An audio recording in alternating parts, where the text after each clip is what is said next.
Pido ayuda económica, invito a los niños y a las niñas a consagrarse a Dios, comuníquense con nosotros.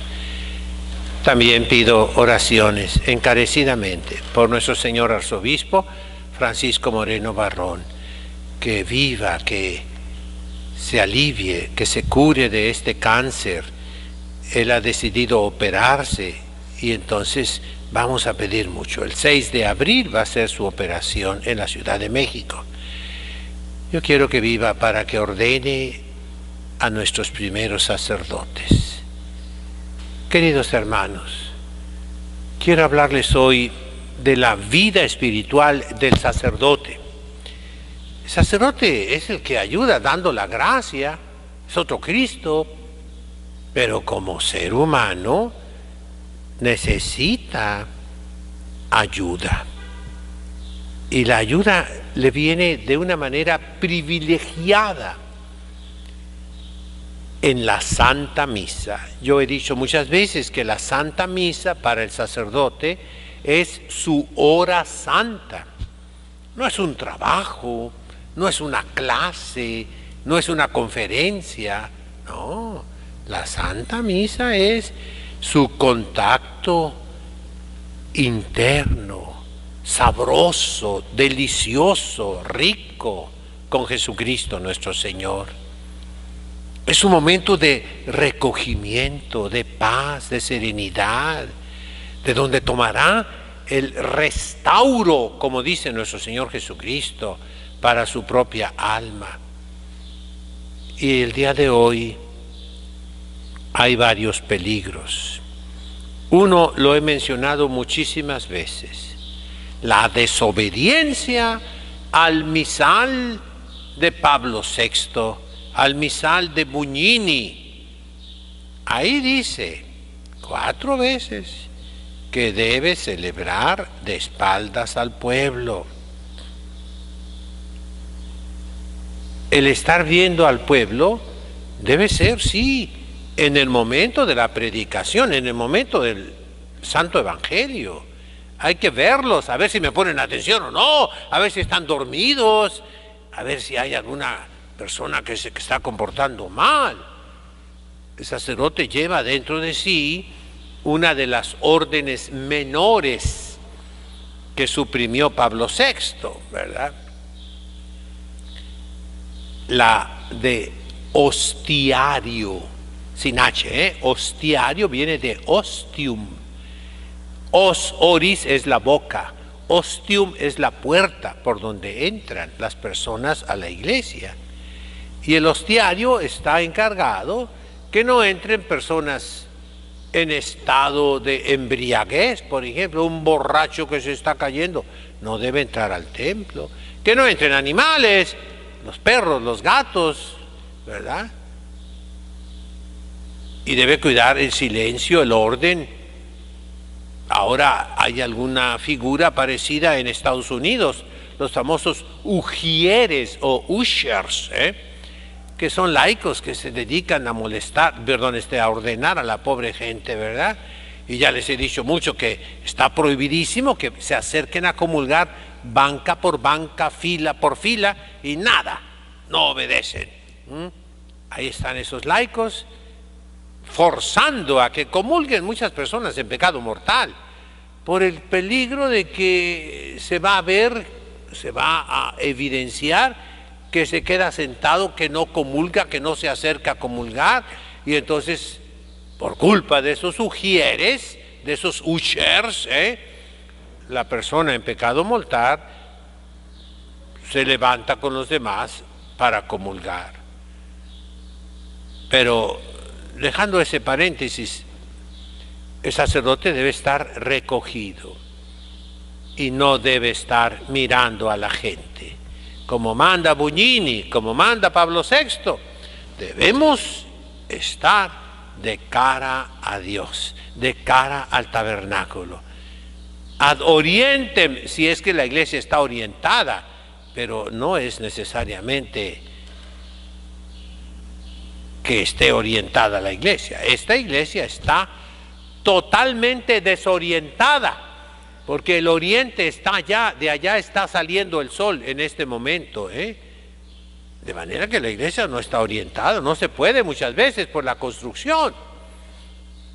Yo por eso digo clarito, en la oración que hacemos después de la Sagrada Comunión, que los sacerdotes obedezcan al misal y celebren de espaldas al pueblo, frente al pueblo, a la cabeza del pueblo, delante de Dios, frente a Dios, como el pastor con sus ovejas, dando la adoración, la acción de gracias, la petición de perdón, la petición de bienes a Dios nuestro Señor en la Santa Misa.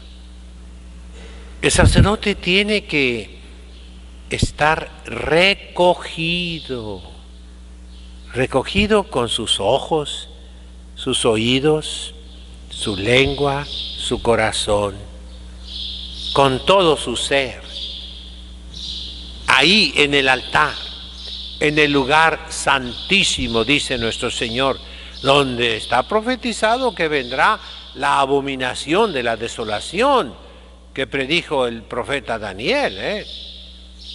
En ese lugar sacrosanto, separado del pueblo por la mesa de la comunión, que es el comulgatorio. En el lugar reservado exclusivamente a los presbíteros. Ahí el sacerdote tiene esa unión con Dios, la Santa Misa. Y entonces, ese es un peligro, el disiparse. El otro peligro, perdonen que yo tome ahora al Papa Benedicto. Hubo un sínodo, sinodalísimo, de sinodalidad sobre la Santísima Eucaristía. Y después el Papa dio un documento.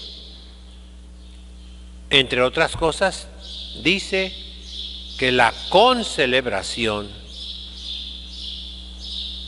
debe reservarse a circunstancias verdaderamente extraordinarias.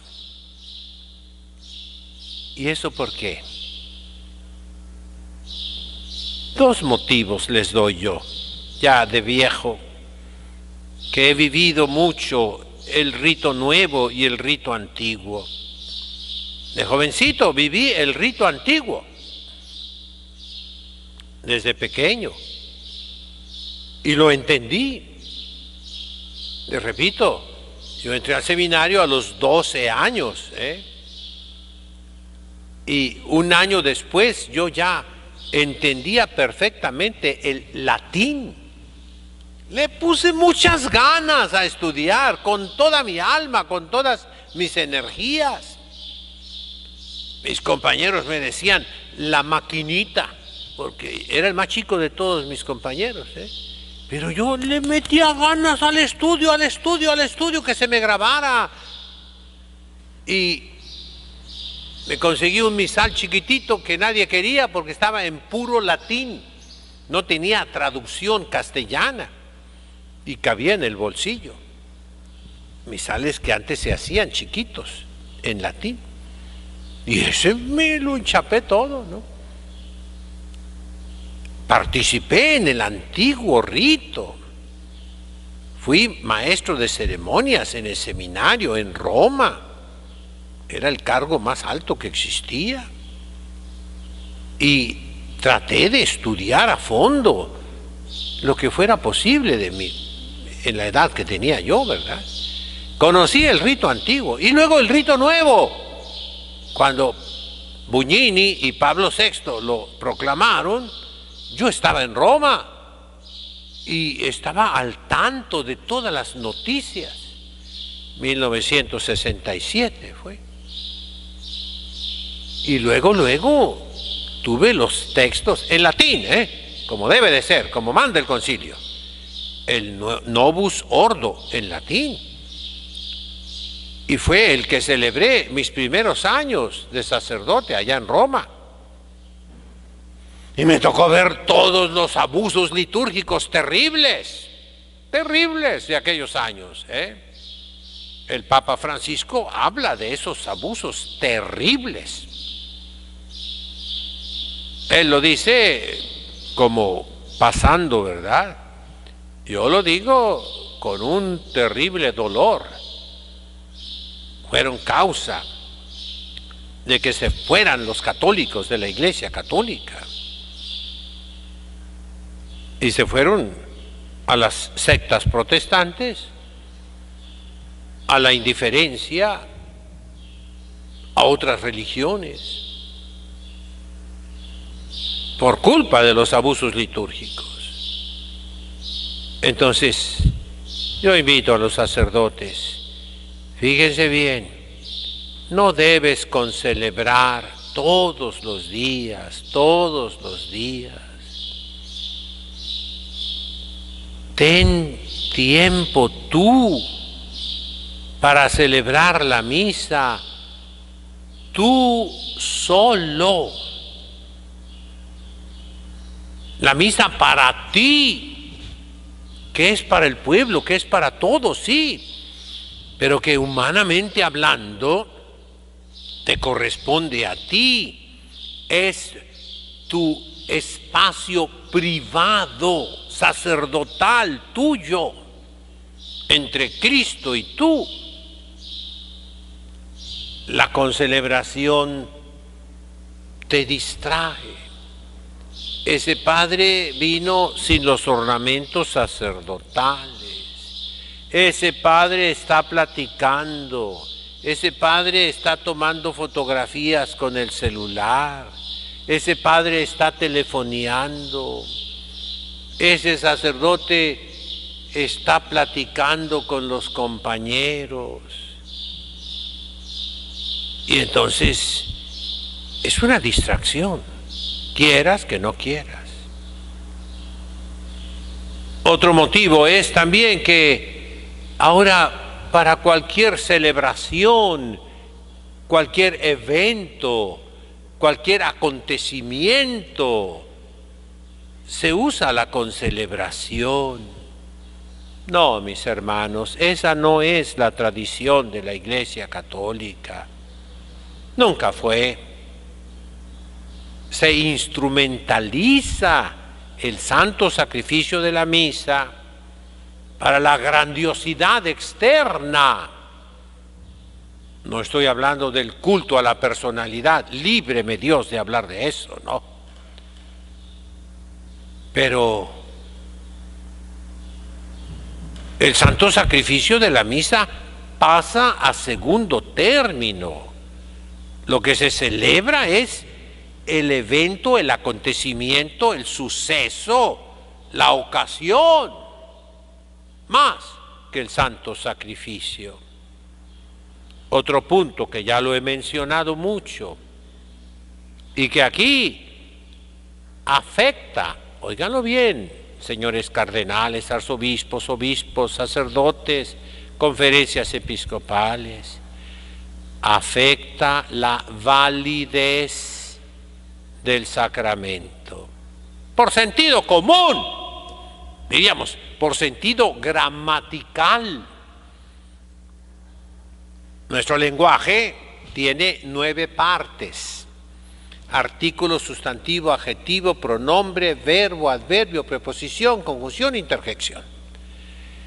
De las partes variables, que son el artículo, sustantivo, pronombre y adjetivo y verbo, hay una, el pronombre, que Jesucristo quiso utilizar en las palabras de la consagración, que son la forma, la fórmula. Fórmula es el diminutivo de forma.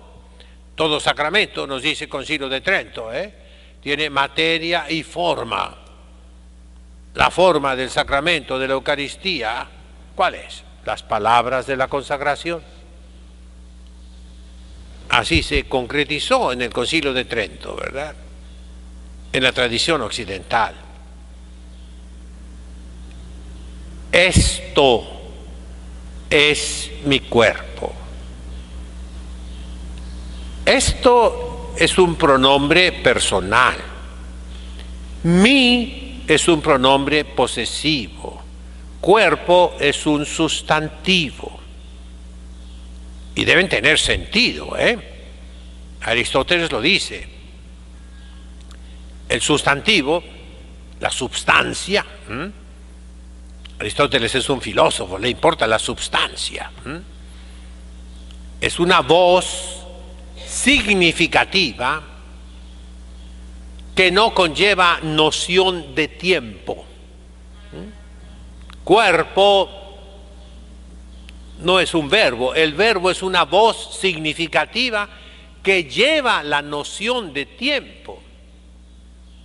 Amé, amaré, he amado, hube amado, había amado, habré amado, amaba. Ese es el verbo, siempre lleva o el presente o el pasado o el futuro dentro. El sustantivo no. Pudiéramos decir, andamos en una elevación maravillosa del acto de ser. La substancia es firme, nos dirá Aristóteles, Santo Tomás, ¿verdad? Pero los pronombres toman el lugar del nombre. Esto que tengo en mis manos, dice la rúbrica, la indicación, que el sacerdote toma el pan en sus manos, así, para demostrar que es esto. Y los pronombres, ya les he dicho, ¿verdad? Basta estudiar un poquito de gramática, que nadie estudia ya, nadie. Los pronombres son personales, yo, tú, él. Posesivos, mío, tuyo, suyo. Relativos, qué, quién, cuál y cuyo. Ese hombre que estoy viendo, el que toma el lugar de ese hombre. Y entonces vienen luego los pronombres interrogativos. Son iguales a los relativos, pero con interrogación. Luego los pronombres indefinidos. Uno, alguno, cualquiera. Y los pronombres demostrativos, que están unidos a los pronombres personales por el espacio, en una relación de espacio. En las categorías de Aristóteles, la relación es importantísima hacia algo, así lo llama Aristóteles, prostí en griego, ¿no? Esto que tengo en mis manos, eso que está cerca de ti, con quien estoy hablando, aquello que está cerca de aquel Señor que está allá. Las palabras que Cristo escogió para la consagración. Tu testinto soma mu en griego, que viene del arameo. Hono, hu, hono es esto, hu es ese pronombre personal, tercera persona, pero que en siriaco, en arameo, en caldeo, significa es. Pagri, mi cuerpo. Esto es mi cuerpo. Esto, no eso, no aquello, no. Y en una concelebración mastodóntica, perdonen el adjetivo, inmensa, donde el altar está a 30 metros, a 40 metros, a 100 metros a veces, de donde está el sacerdote. no se llevan a cabo las condiciones. El concilio plenario de América Latina habla de la bendición y dice clarito, si tú vas a bendecir algo, si es un objeto, tiene que estar cerca del sacerdote que bendice, no lejos. Claro, yo voy a bendecir un terreno enorme, pues sí, se puede dar la bendición así, porque no puedo acercar el terreno que esté en mis manos. Pero si voy a bendecir un rosario, tiene que estar cerca de mí. Un objeto sagrado tiene que estar cerca de mí. Por extensión, vale para la Santísima Eucaristía. Jesucristo nos dijo, eso que está cerca de ti es mi cuerpo. Aquello que está cerca de aquella persona es mi cuerpo. No, esto es mi cuerpo. Piénsenlo, los que saben pensar, los que pueden reflexionar teológicamente, moralmente, jurídicamente, litúrgicamente. Esto es mi cuerpo, se refiere a algo que está cerca del que está hablando. Este es el cáliz de mi sangre. Es algo que está en las manos, o al menos cerca, o al menos en el altar, o al menos en el presbiterio. Eso puede afectar la validez del Santísimo Sacramento de la Eucaristía, la validez del santo sacrificio de la misa. Reflexionen los que todavía son capaces de razonar y no están cegados por el furor, por el odio, por la animadversión terrible contra lo que siempre fue sagrado y que nos dieron nuestros padres. Les repito, la definición de sacerdote del punto de vista filológico. Sacer, sacra, sacrum significa separado, consagrado a Dios. Do, das, dare, dedi, datum significa entregar, pasar. Es lo mismo de ese punto de vista que traditio. Trans es del otro lado. Do, das, dare es dar. El sacerdote es el que transmite, el que da lo que él recibió. Y así San Pablo comienza el primer relato cronológico de la consagración en la primera epístola a los Corintios, capítulos 10 y 11. Yo les doy lo que yo recibí. Y eso es el sacerdote, el gran sacerdote, el sumo sacerdote y el simple sacerdote. De manera que esto es mi cuerpo, por sentido común, repito, por sentido gramatical, tiene que ser significativo, dice Aristóteles. Un signo tiene significado, pero si pierde el significado, ya no es signo. Y la definición de sacramento, ¿cuál es? Signo sensible, instituido por Cristo, que produce la gracia. Un signo con significado. Esto significa lo que está cerca de mí. Eso es otra cosa. Aquello es otra cosa. Hay que pensar mucho en las cosas sagradas. Hay que sumergirnos profundamente en la ciencia sagrada para reflexionar sobre estos puntos y reformar, mis hermanos. Repito, si uno no está fanatizado por el odio a la tradición, podrá entender lo que les estoy diciendo.